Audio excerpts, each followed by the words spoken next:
Muito bem, pessoal. Continuando aqui na classificação da Constituição, temos o tópico quanto ao conteúdo.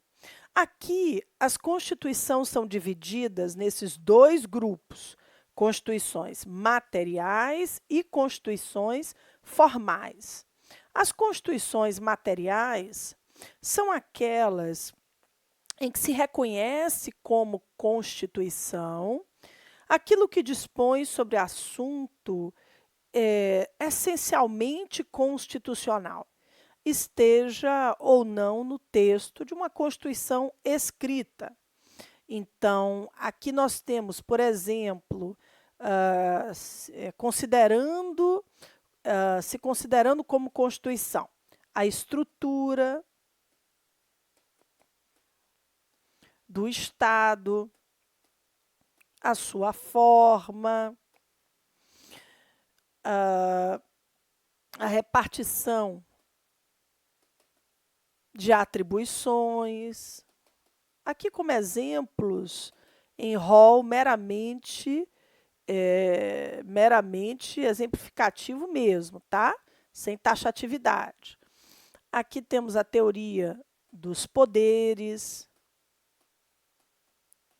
Diferentemente da Constituição, que quanto ao conteúdo, ela é considerada formal. Neste caso, todas as normas inseridas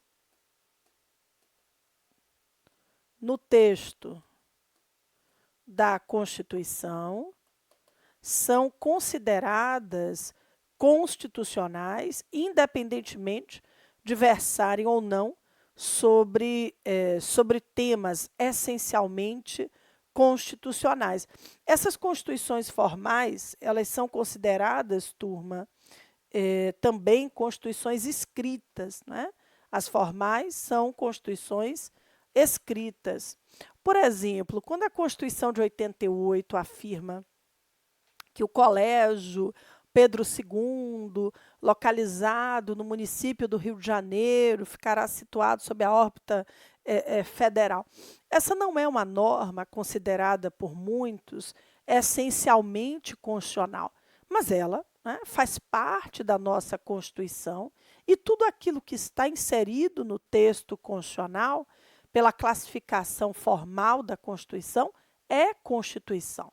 Não interessa o seu conteúdo. Para as constituições chamadas de materiais, isso muda, não é? Para as constituições materiais, somente aquilo que é considerado essencialmente constitucional né, que será a Constituição daquele determinado país. Bem, depois a classificação quanto ao modo de elaboração.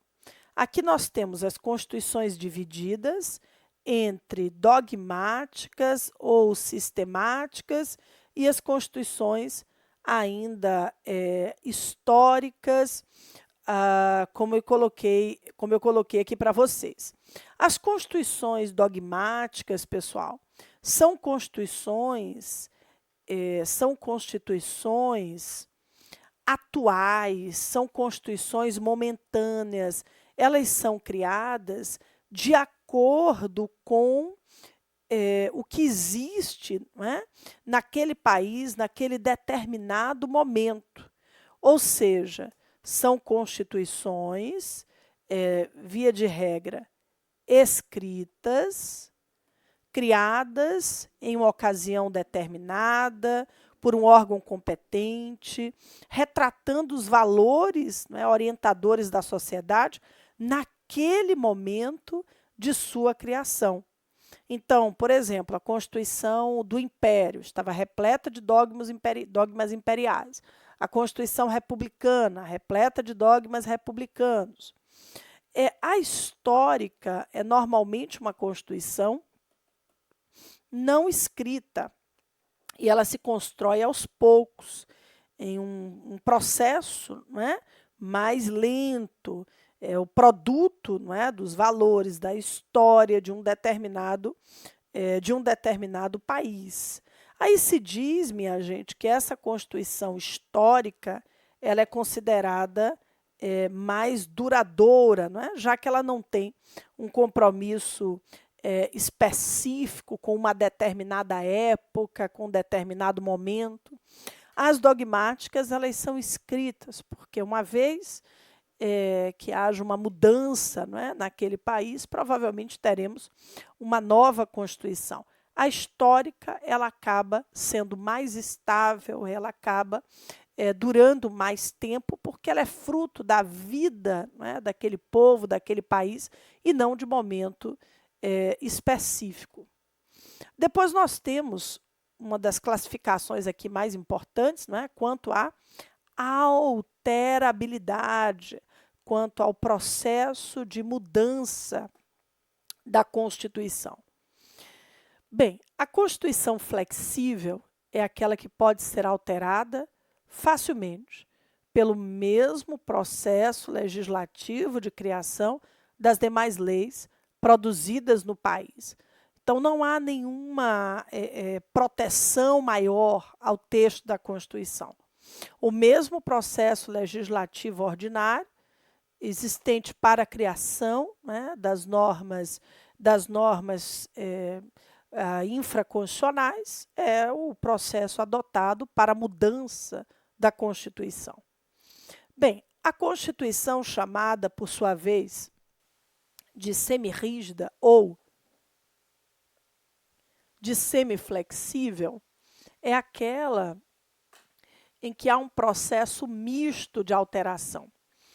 Parte do texto pode ser alterada por um processo legislativo comum e a outra parte apenas por um processo legislativo mais rigoroso, né? Então, a Constituição semirrígida, ela tem parte do texto alterada facilmente e a outra parte somente por um processo mais rigoroso de mudança, de alteração. Nós tivemos na experiência constitucional brasileira uma Constituição semirrígida, a de 1891, a nossa Carta do Império.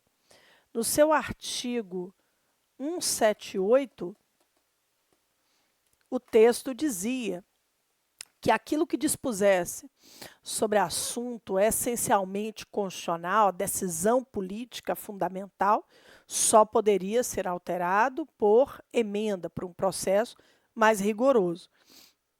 Mas aquilo que não versasse sobre assunto essencialmente constitucional podia ser alterado facilmente. Turma, a partir da Constituição de 1891, passamos a adotar em todos os nossos textos a rigidez constitucional.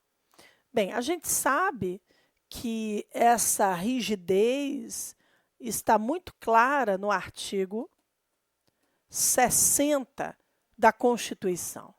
O artigo prevê o processo de criação das emendas, que já vimos hoje em sala, que é um processo mais rigoroso.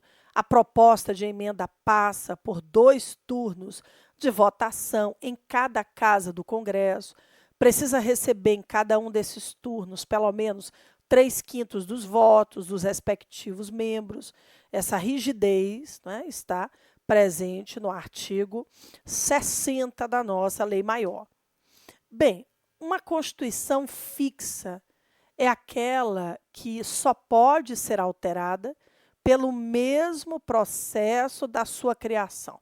Então, o mesmo poder constituinte originário, que a criou, a mesma estrutura de poder, constituinte originário, será o responsável pela sua alteração. Me falta exemplo sobre Constituição fixa. Mas aqui eu quero fazer um destaque.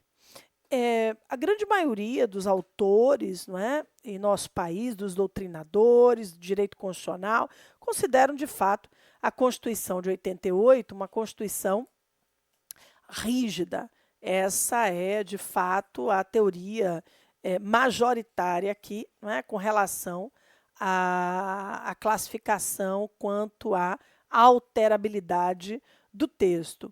Mas, turma, alguns autores sustentam que a nossa Constituição ela não seria semi-rígida, ela seria, deixa eu colocar aqui, super rígida. Alexandre de Moraes entende que a Constituição de 88 seria, por exemplo, super rígida, pois além, né, de estar submetida a um processo legislativo diferenciado, rigoroso de mudança, teríamos ainda as cláusulas pétreas do artigo 60, parágrafo 4º da Constituição. Bem, turma, é a doutrina, não é, minoritária essa que sustenta que a Constituição de 88 é super rígida. A doutrina majoritária sustenta a existência da rigidez da Constituição e o artigo 60, parágrafo 4º, não é, ele trata justamente dessa rigidez, não é, tornando o processo de mudança da Constituição ainda mais rigoroso, não é? Mas dentro da rigidez.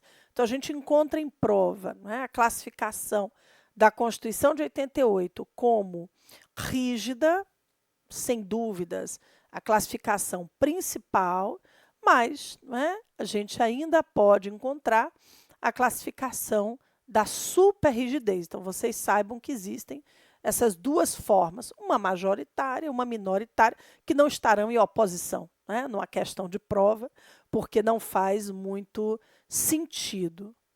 Bem, temos outras classificações que eu quero trazer aqui para vocês. Vou colocar aqui, ponto 7, quanto à ideologia.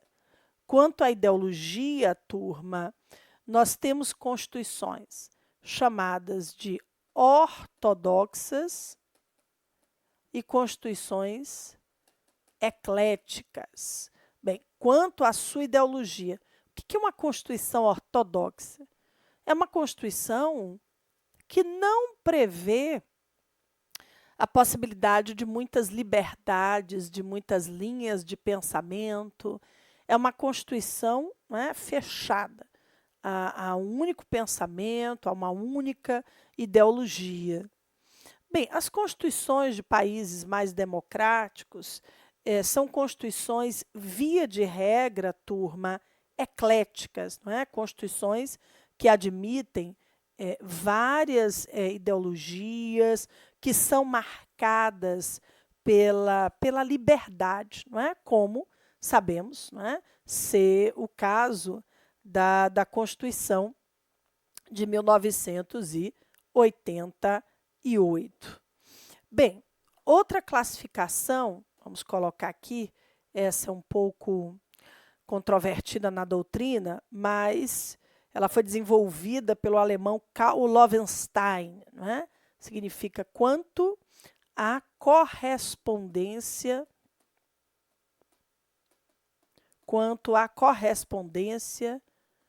com a realidade. É o critério intitulado de ontológico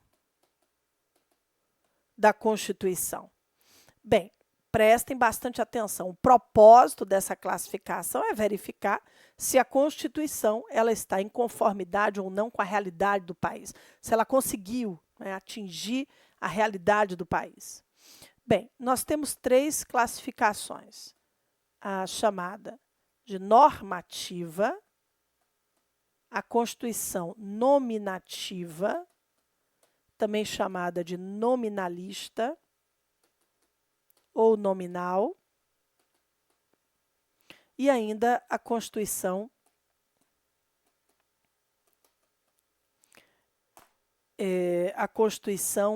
semântica, né? Bem, prestem bastante atenção aqui. Qual é a diferença entre a Constituição normativa, a Constituição nominativa ou a Constituição e a Constituição semântica? Bem, prestem bastante atenção aqui. há uma divergênciazinha que eu vou comentar com vocês, mas primeiro vamos classificá-la. Eu li na doutrina, certa vez, creio que em Lamego Bulus, a classificação quanto à correspondência ou não com a realidade, usando a questão das roupas, não é? Para clarear um pouquinho. A constituição normativa é aquela roupa que cai bem. Então, né? É uma moça adulta, com corpo que veste 42 e uma roupa 42. Né? Teremos aí, provavelmente, né? Usando um 42 de verdade, teremos provavelmente um bom ajuste, não é? Entre o corpo e a roupa. É a roupa que cai bem, a roupa que foi feita para esse corpo e, né, deu tudo certo. É a Constituição que, de fato, né, se integra à realidade do país. Há uma relação simbiótica entre a Constituição e a realidade. É a Constituição feita, né, para aquela realidade, para resolver os seus conflitos. É uma Constituição que se ajusta ao que o povo está vivendo.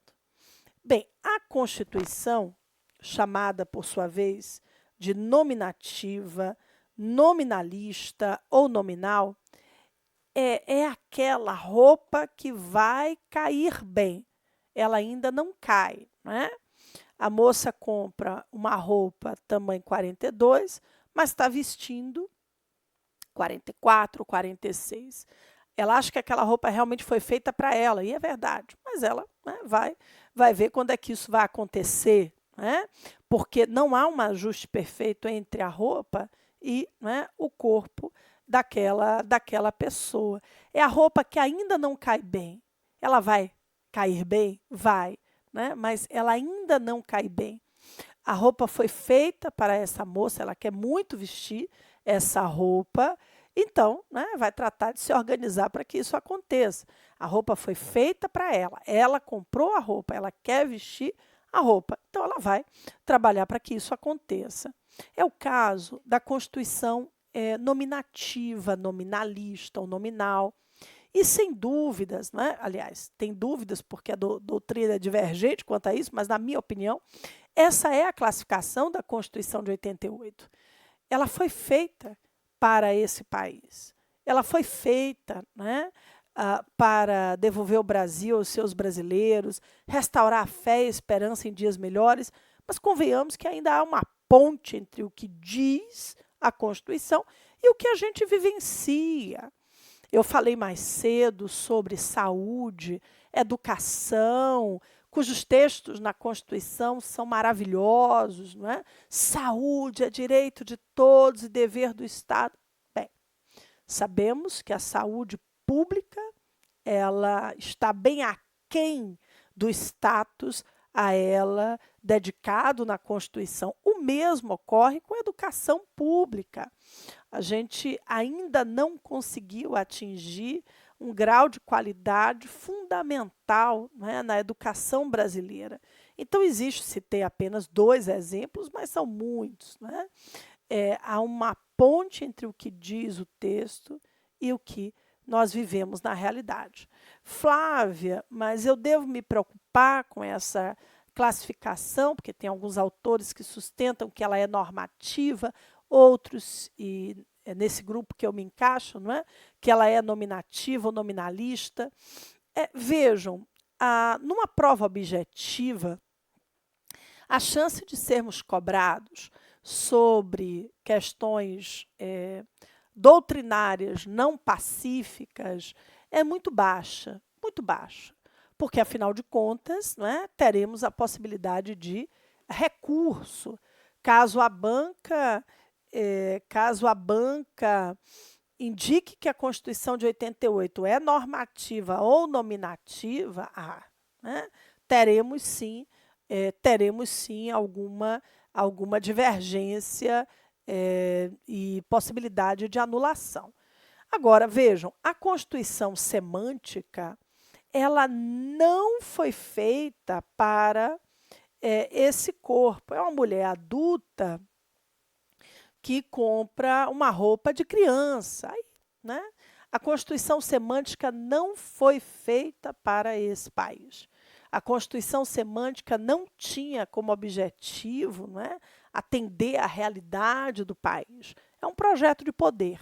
Né? Ela não foi criada para corresponder com a realidade daquele país. Há uma separação. Né? Uma mulher adulta não vai, né, vestir roupa de criança, não é?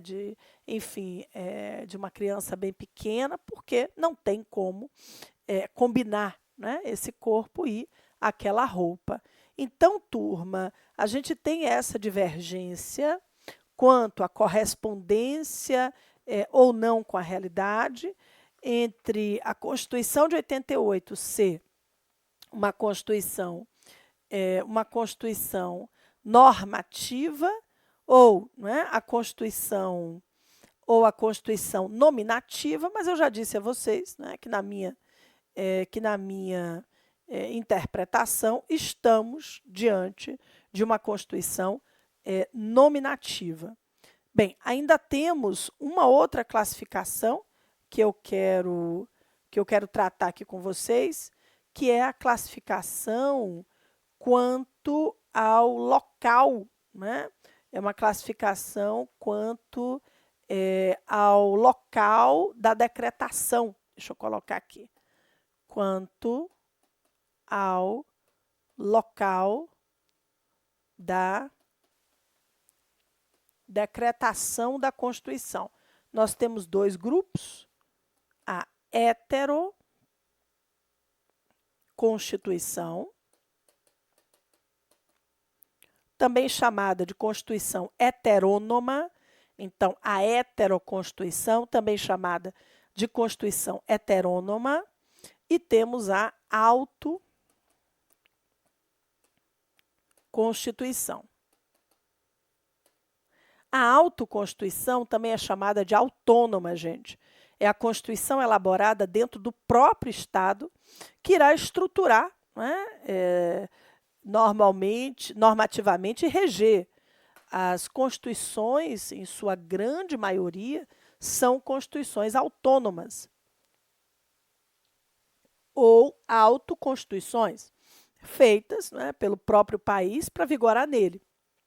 Mas nós temos algumas constituições heterônomas, como a da Nova Zelândia, como a Constituição cipriota. Não é? Vejam, a Constituição da Nova Zelândia foi aprovada por leis do Parlamento Britânico. Não é? E a Constituição cipriota, ela foi fruto de acordos entre Zurique, Grécia, Turquia e Grã-Bretanha. Não é? Então, vejam, quando a Constituição, Flávia, vão me perguntar isso na prova, a Constituição cipriota, a Constituição neozelandesa, não, essas são as classificações que a gente precisa. Muito simples. Heteroconstituição, quando ela é feita fora do país, né, no qual irá vigorar. Então, por exemplo, a Nova Zelândia, feita pela aprovação lá nas leis da Inglaterra. Né? E a autoconstituição, a Constituição autônoma, né, é uma Constituição feita dentro do próprio país, onde irá vigorar, que é a Constituição mais comum, modelo mais comum. Turma, dito tudo isso, vamos aqui classificar a Constituição de 88 para deixar, né, esse assunto bem claro. Vamos lá, vamos voltar aqui ao ponto inicial. Então, quanto à origem, a Constituição de 88, ela é promulgada.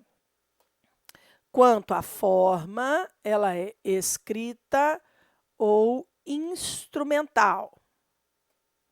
Quanto à extensão, nossa, é uma Constituição bem analítica, bem extensa. Quanto ao conteúdo, uma Constituição formal. Quanto ao modo de elaboração, é uma Constituição, sem dúvidas, não é? Dogmática ou sistemática. Depois, quanto à alterabilidade, para a teoria majoritária, a Constituição de 88 ela é rígida. Para a teoria minoritária, é uma Constituição super rígida.